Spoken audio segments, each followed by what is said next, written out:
The Creative Writer's Way. Writing is fundamental. It is our way. From stories come history. From history comes belonging. From belonging comes a sense of where we were, where we are, and where we are going. This is the foundation of civilization. This is Dr. Skyler Madison. Find your story at skylermadison.com. Good evening. Welcome to the Creative Writer's Way. This is Dr. Skyler Madison Fontana, and with me today is Don Mazzella. And we're going to be talking about how an author can view themselves as their own small business and how to get the word out there, which is also called building a platform, and where creative ideas come from.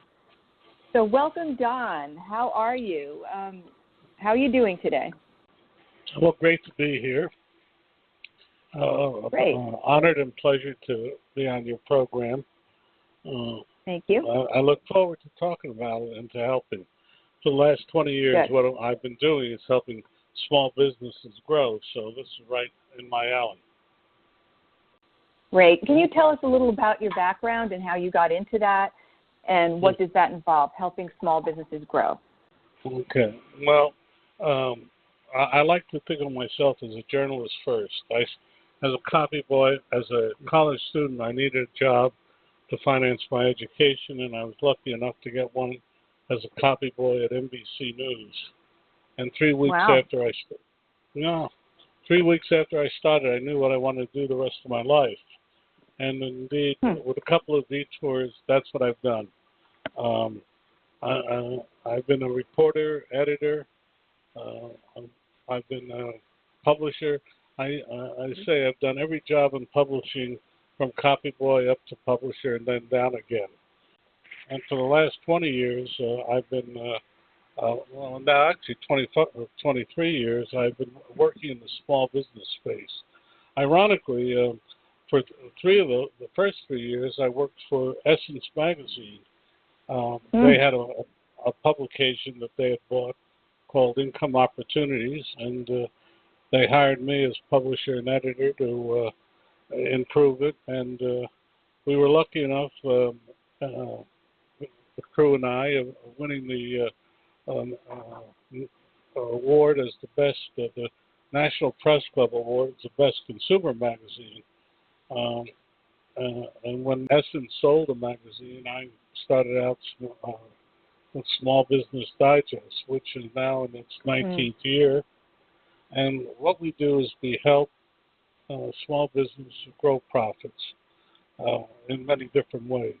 And I also, as you may be aware, we also have a radio program called Recalculating.biz, and that's named after the award-winning book that I co-authored with the chairman of our company, and who also happens to be my wife, Joanne Lang. So that's a short background. I've done a lot of things in life concerned with journalism and with small business. So, Right. You know, an expert is anybody that's 50 miles from home. Right now, I'm sitting in my home, but some people do say. I have to say also one other thing. We were for many years the developers and hosts of the White House Conference on Health Savings Accounts at a time when they started out. So that's our other achievement, because right now it's at HSAs and now with $22 billion in savings, which tells you a lot about how effective they are. Yeah, very impressive. So I definitely get this theme in what you just described to me as, first of all, I think you were fortunate to have fallen into your vocation at a young age and just be able to just make that, unfold through your whole life in different iterations and deepening of that. The theme I get is that you're a story guy. If you were a reporter, editor, publishing, even if it's fiction or nonfiction, it's all about stories. And then this small business orientation, which really is the backbone, I believe, of what what is great about America is that we can just start our business and make that happen. And so working in those two arenas, it brings us to what we want to talk about today, which has to do with writers and people that want to tell their stories, who are authors, mostly in the fiction realm, and how they can view themselves as their own little small business that they're growing. And I was just wondering if you have any comments on that, and you can apply your wisdom to the writer who wants to build their platform. Well, as someone once said, wisdom is really a hard-earned experience. And what I'm going to impart is based on my experience. And you're absolutely right. Writers today really have to be their own platform.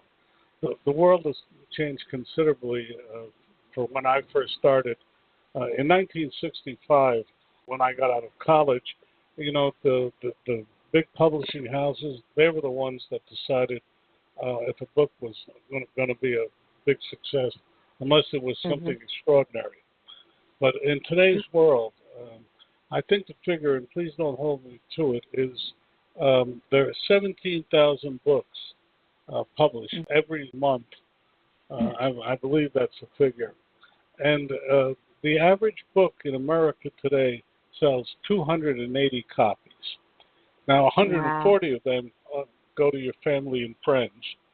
So that means that really 140 people on average. That's according to the statistics that I've seen. Now, and let's separate out the two, nonfiction and fiction. And do you want to concentrate on the fiction side or the nonfiction? Because they're kind of different ways of going. I'd like to start with the fiction realm, which they say it's not as important to have a platform, and it's more important the book idea. And even if you have never written before, if you have this breakout, high concept, story, and it's successfully written in terms of how it needs to be edited and the story, that you can just then have a platform. But I'm not sure if one should not just start building that platform from the get-go. I happen to agree with I never thought about it until you and I had our first conversation recently. But the word platform I'm going to adapt into my own writings, because it's an absolutely great word and great description of what a writer, whether fiction or fiction or nonfiction or fiction, should be doing. Because if you don't publicize your book, it ain't going to go anyplace unless it's another Look Homeward Angel or To Kill a Mockingbird. But for most of us, and don't forget, To Kill a Mockingbird, to just use one example, and if you know anything about it, she wrote a totally different book, which the editor rejected and made her go back and write To Kill a Mockingbird. And then when they finally published the original book, most people who will admit it's not a very good book. But in those days, you had an editor that really helped you. Most people today, unfortunately, do not have an editor. Most people write fiction, and we'll stick with fiction today, write it by themselves, learn the hard way. Usually, someone said to me at the book show this year that on average, new writers do four books before their first one is published. That's an interesting statistic. You actually write four. And then when I sat down to think about it myself, I realized that in my trilogy that I wrote, I actually wrote 6 different books. I started out one place and ended up totally different in my own case. So, and since that occurred in June, late May, early June, I've talked to several other fiction writers, and they've all, when they thought about it, said, you're right. It's a small sampling, but I ask your audience to go back and think about it. And then one of the reasons for it is you get better each time you write. Exactly. when someone asked, I forget who, how do you learn about writing? And the answer was, you write. The more you write, the better you'll become. I look at my 3 volumes and realize now how much more better I can, 2 years out, I could do with each one of those novels if I started over. Yeah, and, but what I'd like to add that I think is critical here is that it's almost like the writer has 3 jobs now. They have to write, they have to edit, and they have to publicize. And those are almost like 3 different skill sets. And you can write it, but the editing is also the thing that the publishing houses really used to, it really made, I think, because it's very hard to self-edit. And then they still have to publicize it. You are absolutely right. I was going to get to that in a different format, but you summed it up great. The first part is the writing, which, by the way, is the loneliest part of anything. You sit there, and it's not by accident. I don't know about you, but I do my best writing at night from midnight to 3 a.m. You and I are the polar opposites on that one. I'm a morning person. Well, I used to be, but I'm getting up there in years. But I found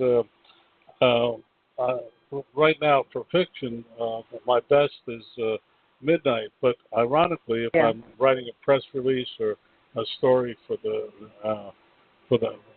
website, it's definitely in the morning when I'm fresh. But okay, and different part of I think a different part of the brain and the psyche that's used to write one versus the other.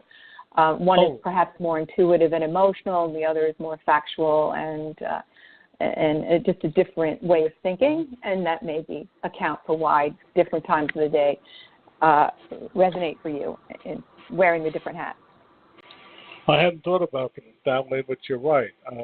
I'm a more intuitive type person, and but I don't want to lose sight of one thing and point out, no matter what the writing is, it is still all about people. And I always quote John O'Hara on this, who I happen to think is one of the great writers of our generation. And when he said, reporters get to see people at the very heights of their lives and the very depths of their lives. And what better life can you ask than that? And I've been a reporter, as my wife will tell you. I still chase fire engines, and my reporting infuses every one of it. And by the way, I encourage people, if you want to, there is one book to read, which is A Child of the Century by Ben Heck, which is about his days as a reporter in Chicago, but his insights into how that informed. And let us be frank, our younger years inform most of us. I read the New York Times book section, and they have these 24-year-olds that are writing these books, and they talk about their angst. Ben, the angst is good, but angst should be viewed from a long distance because you can better understand it than when you just went through it. And that happens to be a pet peeve of mine at the New York Times. But put your angst to work for you. Yes. Because it's part of what fires the creative process. It does, but you have to have a better understanding of it. If you notice, Steve Jobs' daughter waited till she was older to write her biography, and which, by the way, is a very interesting book. If you read Isaacson's book on Jobs, and then you read her book, which I just finished reading, you get amazingly insightful. You should read the Isaacson book first, and then her book, because then you get to understand the angst, etc., and why and how he is. And that, to me, is the important thing about fiction writing.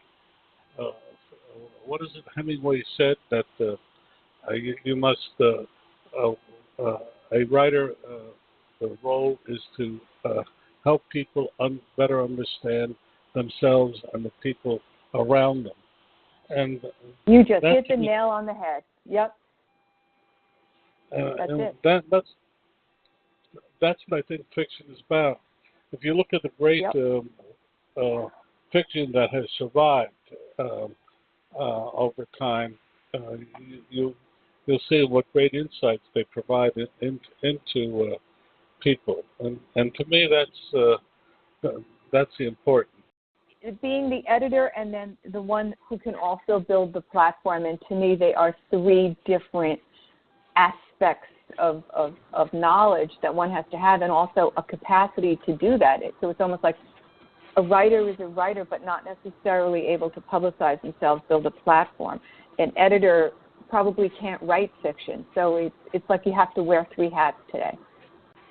Well, yes, and I always say you need someone else to edit for you. You cannot edit yourself. Absolutely. Yeah. Or beta readers, or, It's amazing. The former chief copy editor of the Wall Street Journal is my editor. And what he does, I had an editor when I was a callow young reporter of 21, and he said, a good editor will make a great reporter. And he made me cry several times. Al Dipoto, as long as I live, I have a picture of him on my desk to this day. He made me a great, I have to say a very good reporter, because I certainly did a lot of different things. But you need an editor, and you need someone who can be honest with you.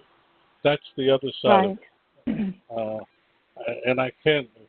You know it, and I cannot tell you how valuable that editor can be. Yeah, having just written a nonfiction book myself, I had two editors, and I'm sure it needs another. And that's so to a certain extent, the writer has to be able to foot the bill now for the editing. That when it was purchased by like McGraw-Hill or a company that was going to publish the book, the editor they purchased the book and then they edited it for them. So that's not necessarily how it is today. But I'd like to turn the conversation a little bit to the platform building, because that is independent of whatever book that one is writing. And can you give us some insights on how a fiction writer can begin to tackle that task? Well, first off, I tell you, there are some very good PR companies out there that specialize in book publishing, and while they may be expensive, relatively speaking, they are a valuable tool if you have the type of book. I don't mean the vanity press. I don't mean the type of publishing book for you. There are a couple out there. There are a couple of good publishing companies out there that edit and publish your book, like Dog Year Publishing, that I find are honest. But you've got to be very careful. Yeah. But there are exactly true. You have to understand. You have to be the megaphone for your novel, or your poetry, or anything else. Once you finish the book, that's only the beginning. You have to sit down and say, all right, how do I get it published? If you can get a good publisher like Penguin or somebody, even the best publishers are only going to push 3 or 4 books. If you get a chance, you should go to either the librarian conference for librarians or the book show in New York. There you will learn how difficult it is to get your book noticed amongst the plethora of books that are out there, the thousands of books that are competing. But it can be done. First thing is you have to identify, who's your book? Does it appeal to women, and what group? Young women, middle-aged, or older women? What kind of genre? Is it romance? Is it historical fiction? You have to really narrow your focus down and say, this is the book. Is it a science fiction book, etc.? Whatever it is, you got to say, this is my audience. Then from that, you have to decide, how do you get the attention? Are there book reviewers out there? Yes. There's one or two good ones that provide ebooks, etc. But regardless of that, you have to start with your local bookstore. You have to convince them to have a book signing. You have to convince them when the and by the way, you should start way before the publishing date. If you're publishing, don't publish in the last half of the year because it'll be killed with Christmas and everything else. The best time to It's start. almost like bringing a product to market, and you could also look at the theme, perhaps, and if there are aspects of your theme that are, in the current zeitgeist that you could perhaps talk about that generates publicity. It might be a theme that involves the Me Too movement, and so while you're not directly writing something on that, because it's in the zeitgeist, or drug addiction, or just things that people are interested in, you might be able to generate some publicity as you talk about that fiction book in light of the theme and what it is that it's helping us to better understand in terms of getting back to that quote that you had originally. Do you recommend that a writer have a website and blog and do the traditional things? Definitely a website, and definitely on the website, put up a chapter, your best chapter, usually the first chapter. Right.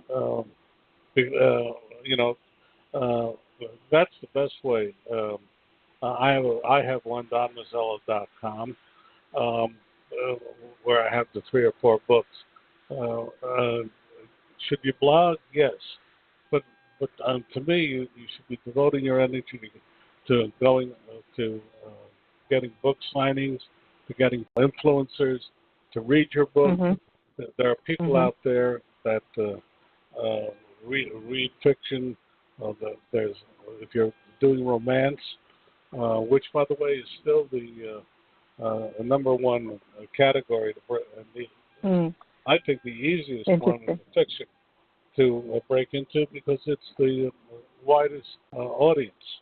I just want to tell one story. I was at a women's conference of senior executives, and I asked them, "How many of you read romance novels?" And after a little hesitancy, more than half the audience of high-powered women said that they read romance novels. So, there's a lot of hidden audiences in there. And did you know that research shows that reading actually increases empathy in individuals? So everyone, I think, can stand to be more empathetic today. And also our attention spans. I mean, that's a whole other thing that's really going down the drain if we lose sight that we need to continue to read and have stories be an important part of our life and not let go of something that's been part of our, it's just part of human existence. Well, I've seen a confidential study that there's no doubt the average age of book buyers has crept up significantly. And by the way, one thing you have to keep in mind is, and if you're doing it, there's a vast untapped audience, which is the Asian audience. Japanese and Chinese parents. We went to the Fort Lee Library to drop off for their book drive, and it was packed. This was in the middle of summer, but there wasn't they were all Asians. There wasn't a single Caucasian in the entire library. If you have, and that's a genre that has not been attacked, the Asian American writers. So if they want, and now we have Crazy Rich Asians, which is breaking box office records, and just totally speaking to what you're speaking about. And then it's going to spawn a whole. People are going to suddenly wake up and say, "Oh my Lord, well, this is a whole market we're not tapping." And so I think that this speaks to what we've been saying, which is that a fiction writer needs to view what they're doing almost as their small business. that they're cultivating and apply some of the things that you teach and that you stand for in terms of how to get a small business booming and going. And how can people learn more about you, Don, if they were, wanted to see some more of your wisdom? Which website would you direct them to? Can I just say one thing on that, which I think is important, and with writing? All of our guests on our shows and on our material, there's one common thread when they ask them what makes a successful small business: passion. And since passion is so involved with writing, if they keep that in mind, passion will win the day. Don, thank you for, I'm sorry to interrupt you, but that is so brilliant and very important to focus that, because from passion comes everything, that burning desire, that focus, that persistence, everything. And so how can we learn more about the work you do and receive more advice? Well, the recalculating.biz is my radio program. DonMazzella.com is my site. Read a couple of my chapters, and 2SB Digest is the number 2 SB Digest is approaching our 20th anniversary as one of the recognized small business sites. And on there, they can easily email me from there if they have any questions. Fabulous. And that's Don, DonZZELLA.com. I'm going to go read your chapter or chapters. I'm excited. So how, just as we wind down, what drew you to writing fiction, and when did you write your trilogy? Well, I wrote it, I actually started writing it 6 years ago, wrote one complete book and realized it was terrible, rewrote it and realized it was even worse. And then when I finally hit on mine is called the American Family Sampler.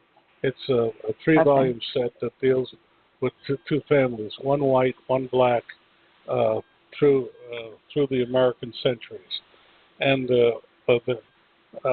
what drew me to it was an interview that I had when I was a young reporter in East Orange, New Jersey, and from that, you're supposed to write what you know.